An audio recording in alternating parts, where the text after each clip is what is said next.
Hi guys and welcome back to my channel. Today we are going to solve another Vulnhub machine. So I've just prepared the environment and everything is ready to solve this one. I just go to my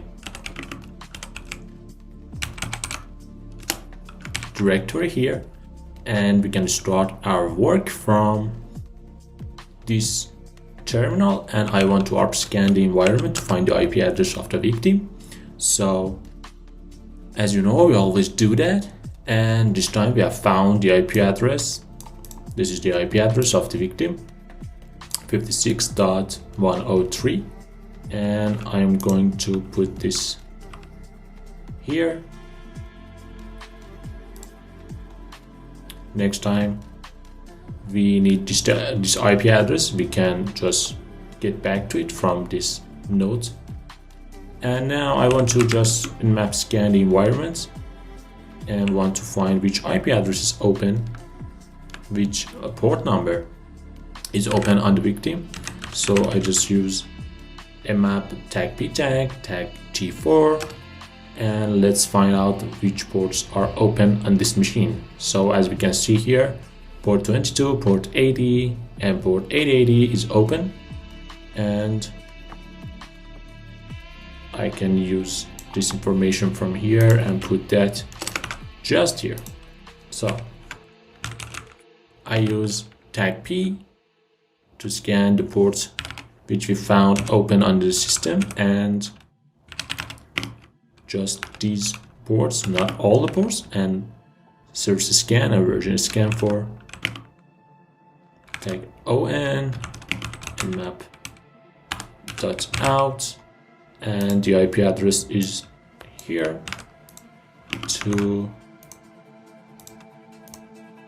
paste it right here. Just used Ctrl V and happened here. So yes, we can just let the nmap scan the open ports on the system, and in the meantime we can just navigate to the main port, HTTP port, and this is the output of our scan, and port 80 is open. It's Apache to Ubuntu default page. It works, so it's a default Apache port. So if I go to this IP address here, I should see the default page of Apache web server. And another interesting thing is that we have port 8080, which is Site Magic CMS, and can quickly check that one too.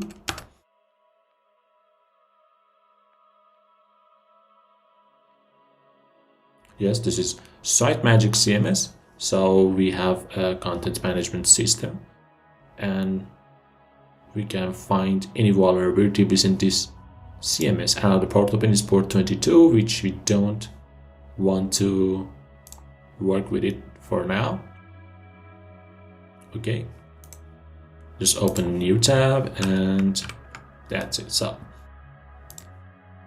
on this CMS we have menu, welcome, design, contact, and lipsum. So I see these two links here. We have a login link. Okay, we have a login here. This is also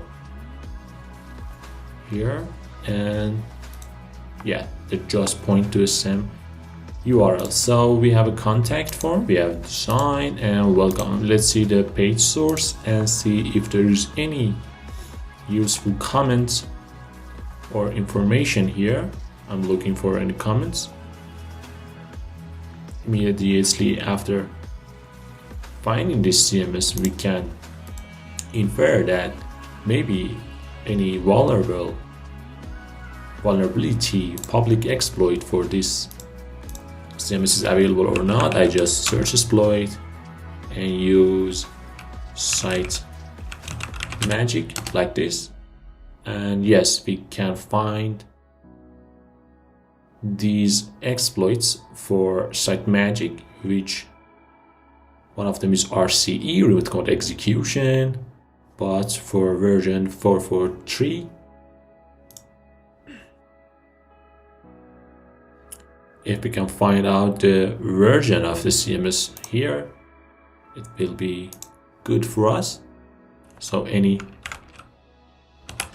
version. No, I don't think anything here, but a login page, admin with no password. Okay, this one too. I just use single quote, double quote.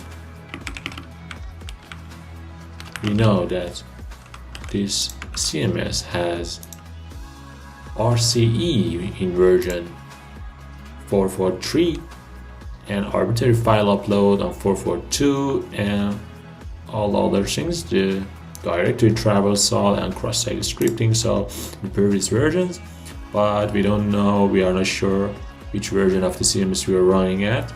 So I use search exploit again to take a look at RCE from here. And let me just paste it here and download this one. I use Nano to find the go to content, then files, upload shell.var, file but content as this one, etc passwd, go to site magic files, images. Yeah, but it's after logging, I think. Yeah, that's after logging into CMS. This RCE is good, but we don't have access to the menu it mentions, so we don't see any menu for files or images here. It's after logging. So what we can do here is just to run faf for finding if there's any vulnerability here. I mean, finding any information useful for us to actually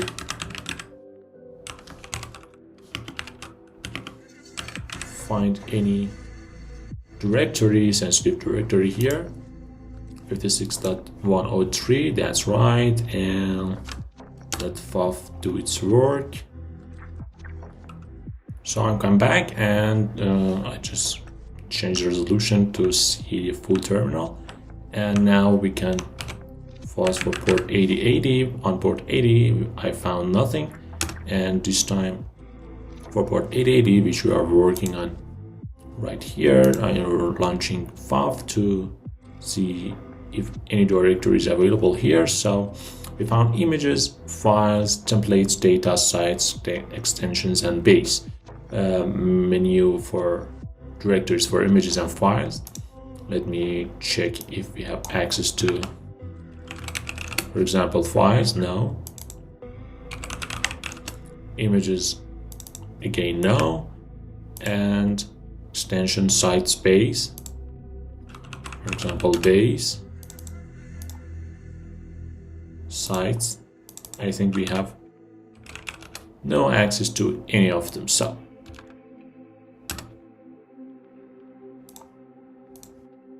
I go to login page again, and if I can find any useful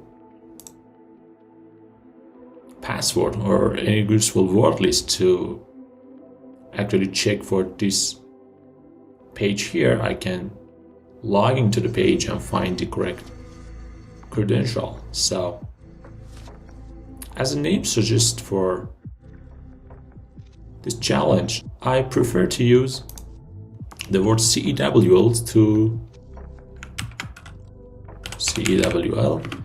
to find and generate a good word list based on the words specific for this website. I use tag M and tag D for mean word and depth. So let me Let me check the help again. And yeah, tag W, yes, that's it. CEWL, tag M, for example, mean, tag D, 4, tag W, word list.txt, and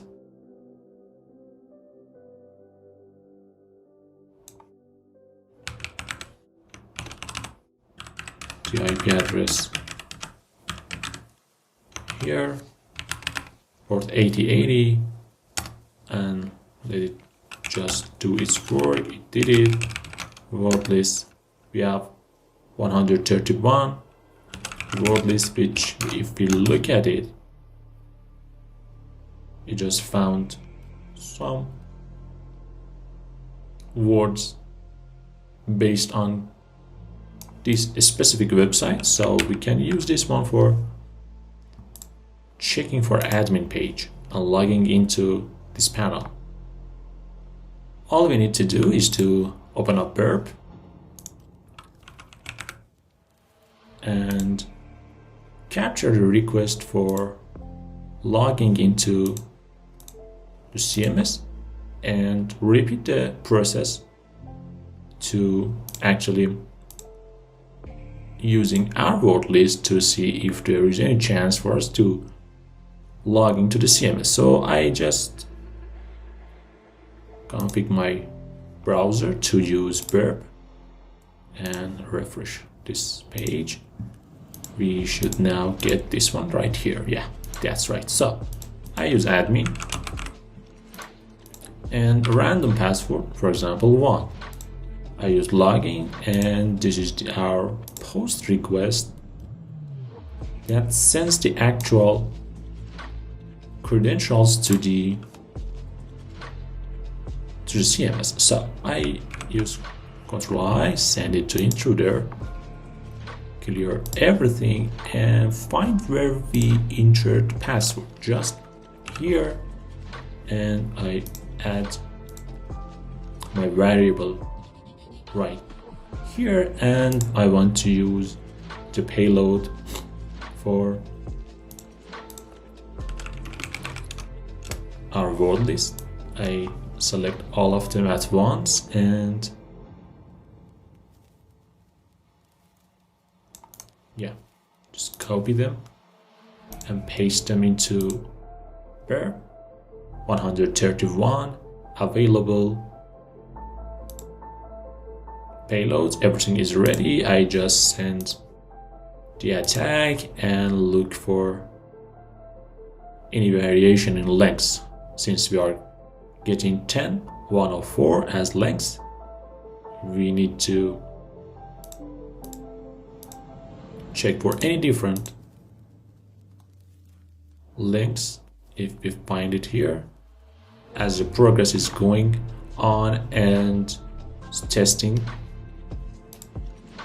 I can check it from here that password, login password compliance is just used and it's not working. So let me wait for the end of this process and see if CEWL, as the name of the CTF suggests, can actually do something for us, and if we are able to log into the CMS with this technique. So as you know, we should use a large word list to brute force the page. So this is be a lot time consuming, and I don't want to wait that long. So I prefer to use, and it's a good technique to actually check for the most common words, repeatable words, and any specific word that it is used in the body of the page, and use it against different portions of the website. For example, for fuzzing directories, for checking or brute forcing the login pages, for parameter fuzzing. That would be very good to test all those kind of techniques. So it's a community edition of burp intruder, so it's a little bit slow, as you can see here, and there is no variation for the length up to what we are doing right now. I just wait to the end and come back. I'm coming back because I just checked and found that there is a difference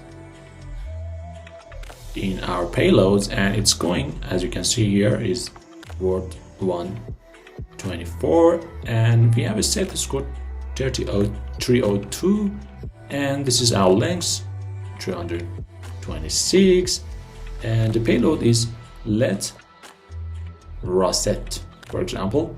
This is the payload, and I think this is going to be our desired password. So I use it for seamless logging.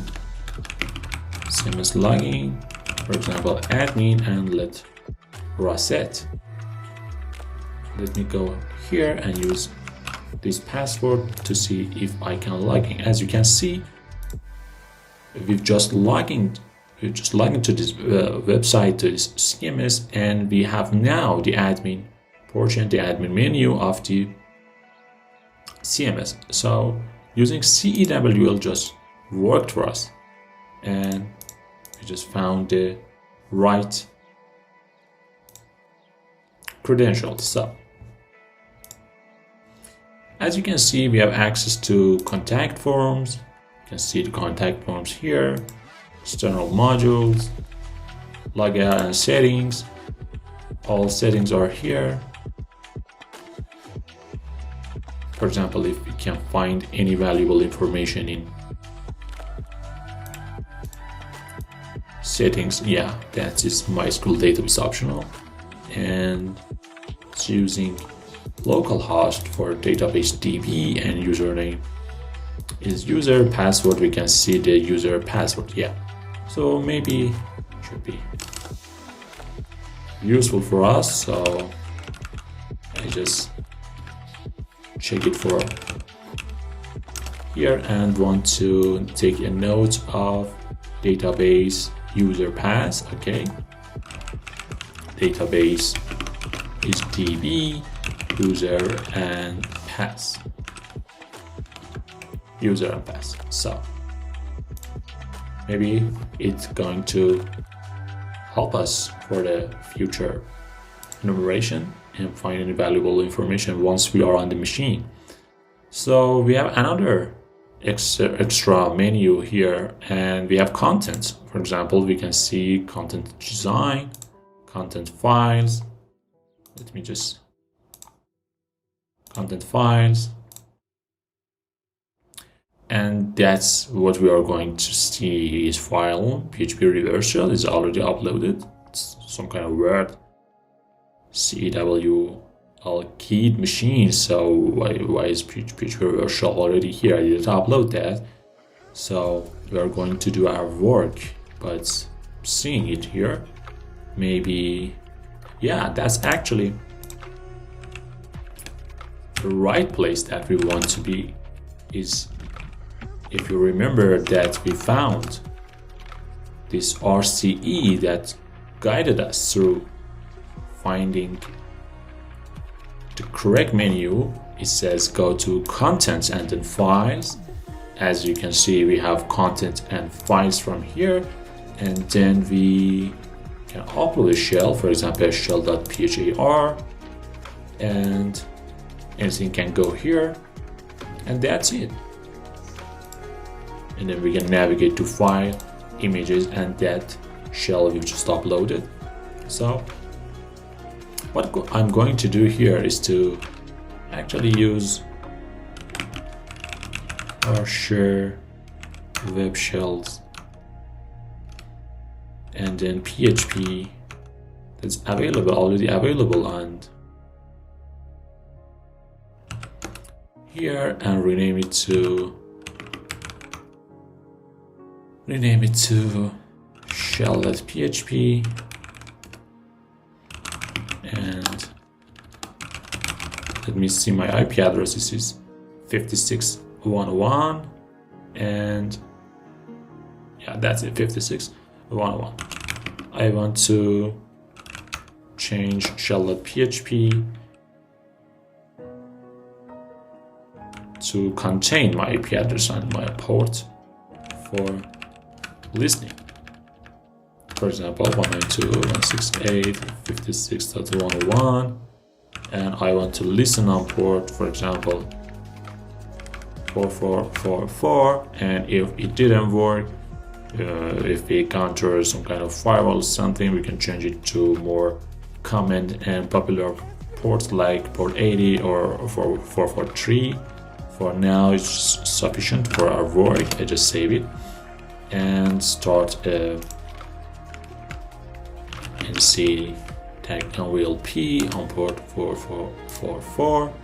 And what I'm going to do is to upload this shell.php on the server, like just here. I'm into images folder, and yeah, I just want to upload it in shell.php. It says just file uploaded, and we have the file here. All we need to do is going to check the correct directory for triggering our PHP file. So I'm going to go to files, images, yeah. So I just copy it and paste it here. Files, images, and shell.php. And what I'm going to see should be, yeah, a reverse shell just returned from the server, and as vulnerability says, it is vulnerable to RCE, and we just got our reverse shell from here. We are in the system with user tag data, and what we are going to do is to stabilize our shell, which Python 3, yeah, Python 3 is available here, Python 3 tag C, import pty spawn / in bash, and that's it. We just got it. We should say export term equals xterm. I send it to background, stdy tag a, stdy raw tag echo, and fg, then stdy rows equals 25 and columns is 114.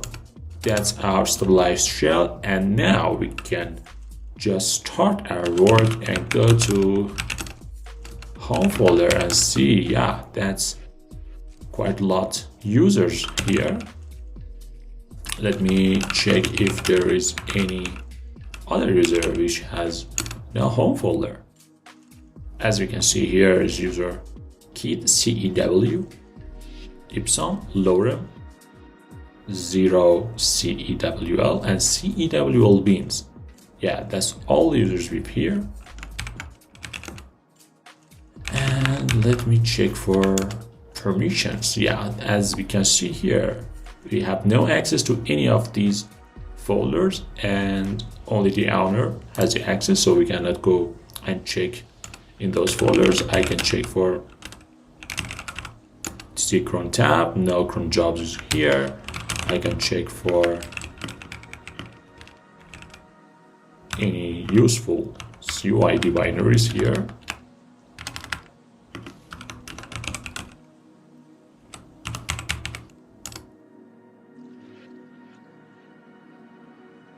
SUID binaries are just listed here: mount, ping, SU, umount, CHFN, CHSH. Nothing of them can help us. And actually we have user bean mount. No, I don't think anything useful. Snap confine. working. Let me check for sudo tag all for our, yeah, that's it. We have sudo permissions, but our sudo permissions is just restricted to user ipsum, and user ipsum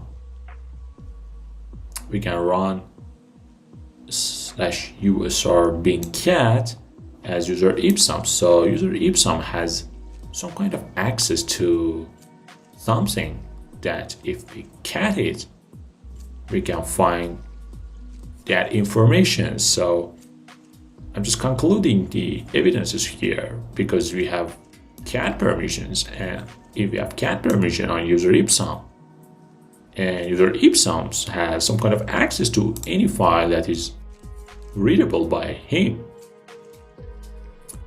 can be very good. Or if he has higher privileges and we can see the content of etc shadow, that would be useful too.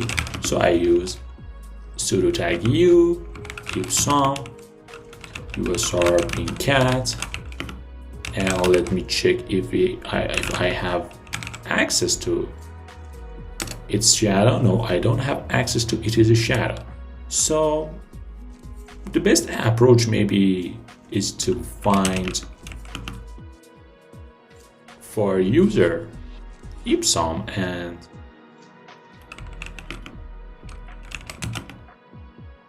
if user ipsum has any kind of access to any files in the system,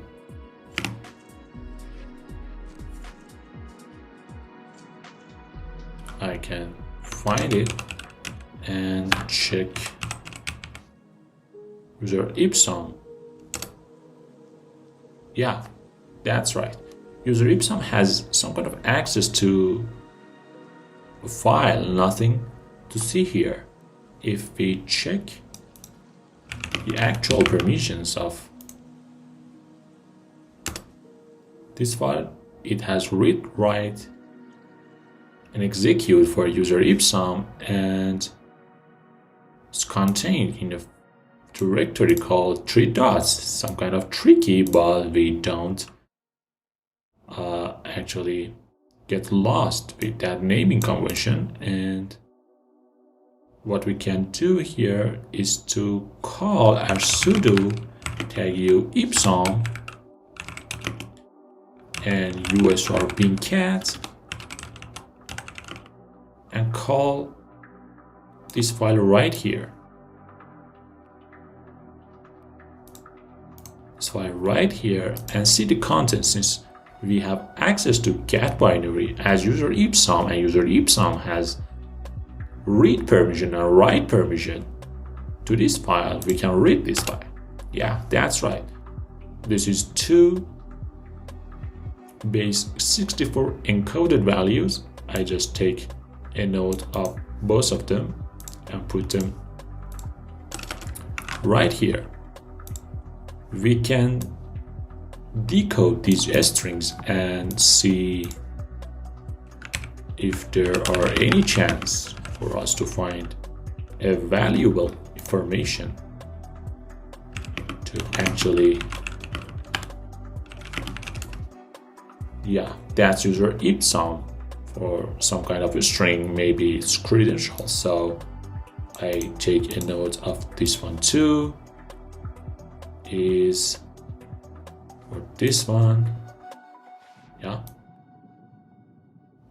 for this one,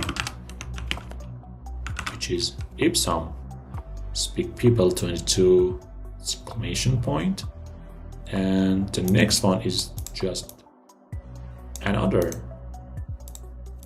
base 64 encoded data, and I want to use that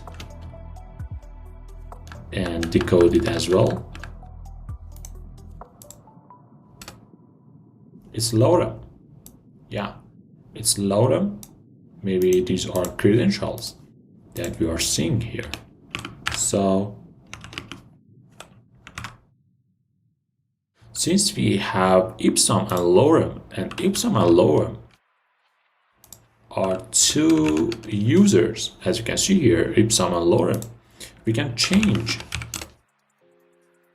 our user to ipsum or lorem and check if there's any useful information in their profile. So SU Ipsum, and for the password, I just prefer to provide this password. And yes, as you can see, we have access to user Ipsum. So these are credentials of logging in to system by user Ipsum and Lorem.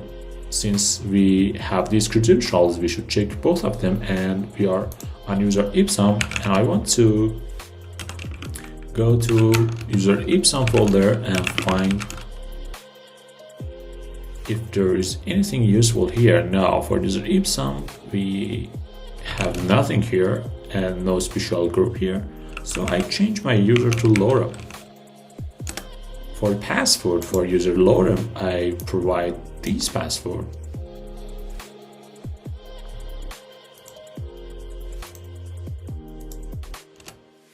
And yeah, just change our user to Lorem, and now we can go to Lorem folder, tag LA. Yeah, that's right. One interesting thing I just forgot to check is for sudo permissions on user Ipsum. Yeah, you can do that. Why not? So our user Ipsum may not have sudo on CEWL kit. So yeah, we change to user Lorem and check for sudo permission for that user too, since this box is just playing with sudo permissions. Yeah, we have again a sudo permission. This time we can get a base64 encoded data of etc shadow by providing no password. So we can do that. And why not?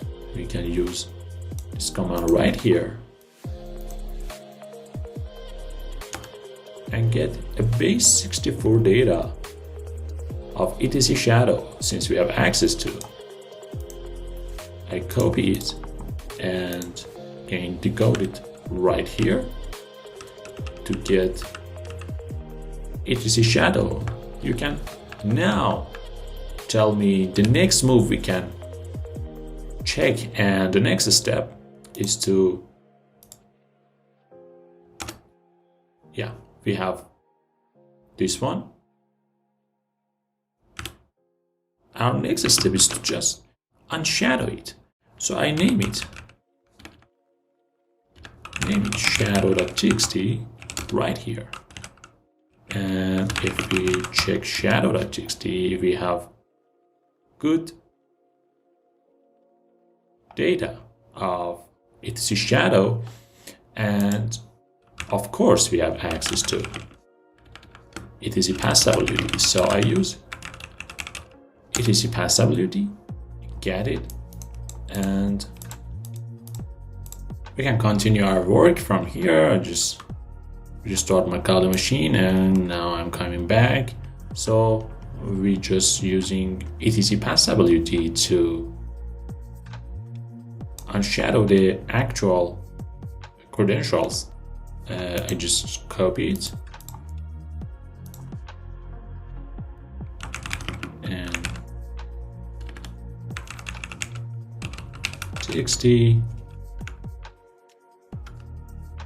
and paste it right here. So yeah, just getting everything beautiful. So I use unshadow, and same syntax works here. Now we have unshadow.txt right here and can resume our work and check for any credentials hidden in unshadow.txt. I'm using John for this. Tag word list must be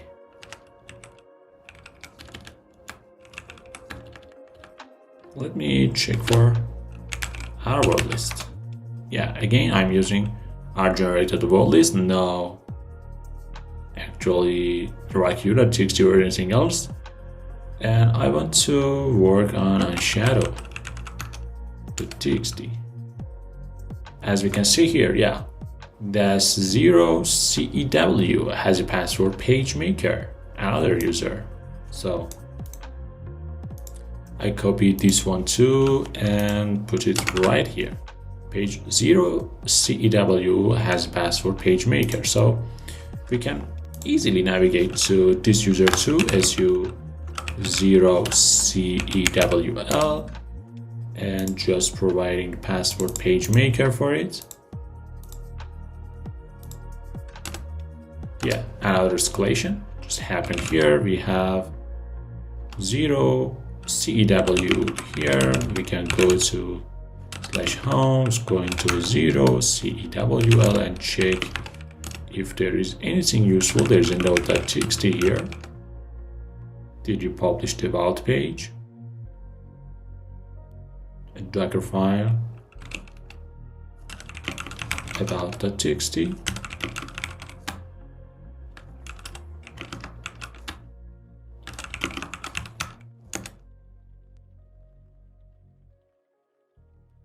Now checking again, sudo tag l. Yeah, we have another interesting permission here. We can use cp to copy something from hosts to etc hosts. Why should we do that? Why should we do that?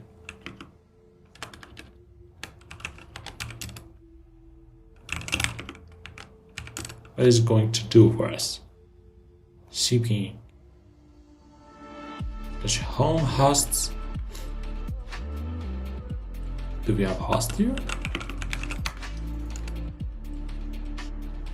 This host can be copied to etc host. For what?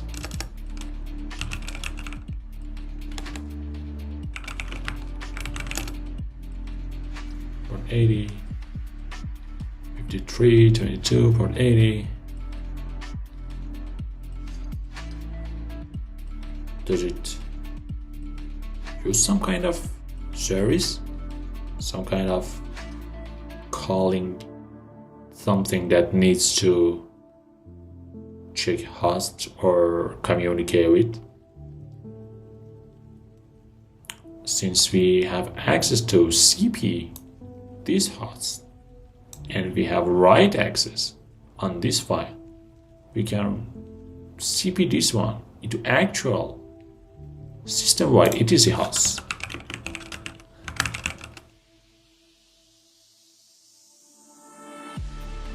Since we can do that, what's going to do with us? So we can cp our host to etc host. If there is any hidden communication, it should be revealed here. It's listening ports, and if there's any communication or service running in the background which is using etc hosts, yeah, we should definitely check for that one. Should definitely check for that one. For doing that, I'm going to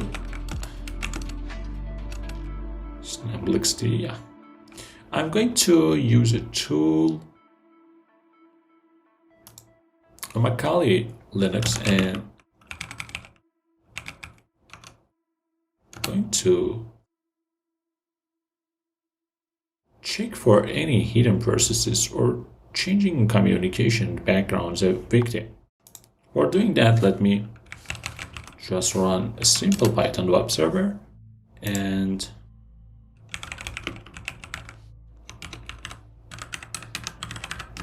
get pspy64 from our server and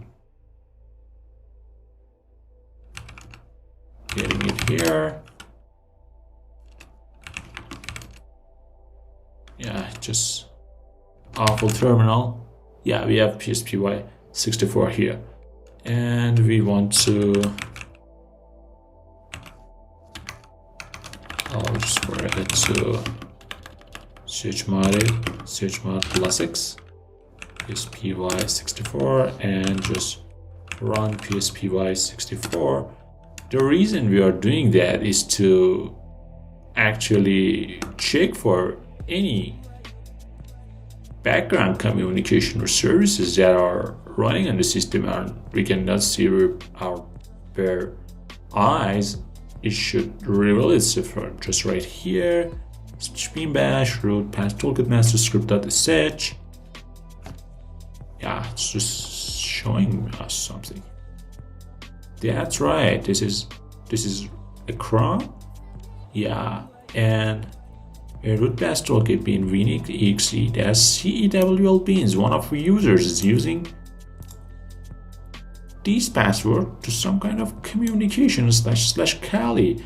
That's what we've just seen here. Yeah, that's right. So it's terminated, and as you can see, it's just using this name Kali to have some kind of communication with this binary and providing these credentials. And it's just plain credentials. And as you can remember, we had hosts, we had this one, we had Kali. It's the exact thing that is going to work. It's calling Kali from here and it's pointing to this IP address. So yeah, that's what's the reason for having access to CPing our host into etc host, because of this process, this background process which is running on the server and communicating with this host name, this string from here. And that's making sense if we change a host to point to our Kali machine, this information, this communication, this attempt is going to get forwarded to our machine, and we can see it on some kind of another tool, for example Wireshark or something. But since we are seeing the credentials in plain text here, PSPY64 just revealed this for us, we don't need to do that, and that's good. But if we do it blindly, we did it blindly and just point this host to our Kali and checked it in Wireshark, we should also we could also get interesting result and see this communication and investigate from there. And since it's using WinExe, yeah, WinExe, and WinExe is for, yeah, it's exact for checking for version, set the network name, and make sure for remote execution. That's right, load user profile, stop interaction,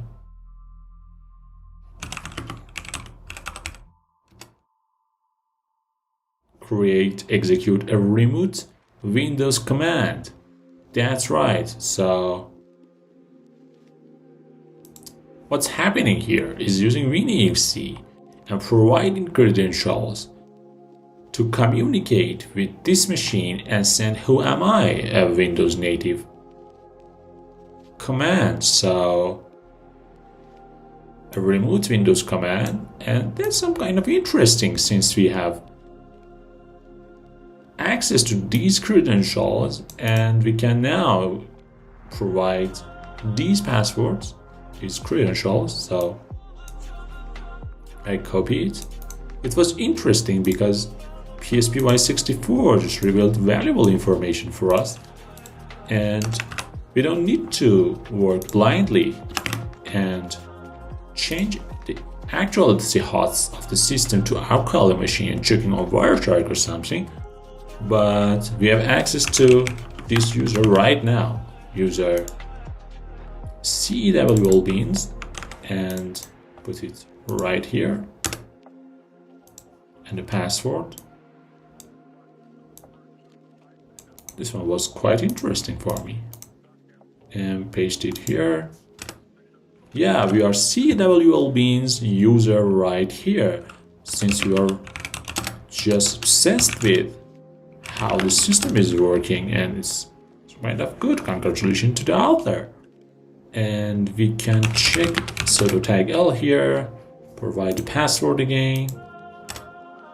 And yeah, that's right, enough privilege escalation. It's time to privilege escalate to the root account. So su sudo su, and we are root.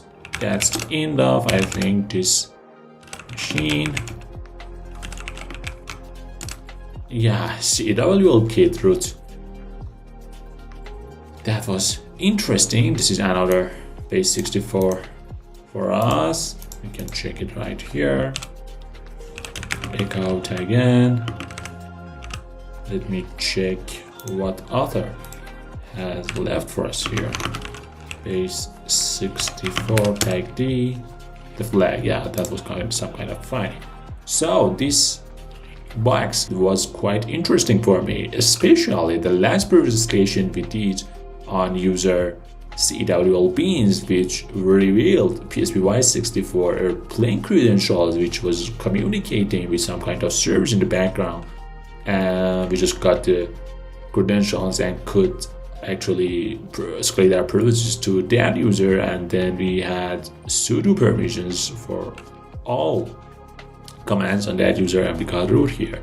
What's interesting is that sometimes we need to horizontally or vertically escalate our privileges, and this is what happened on this box. It was quite interesting for me, and I hope you enjoyed it. Goodbye for the next session.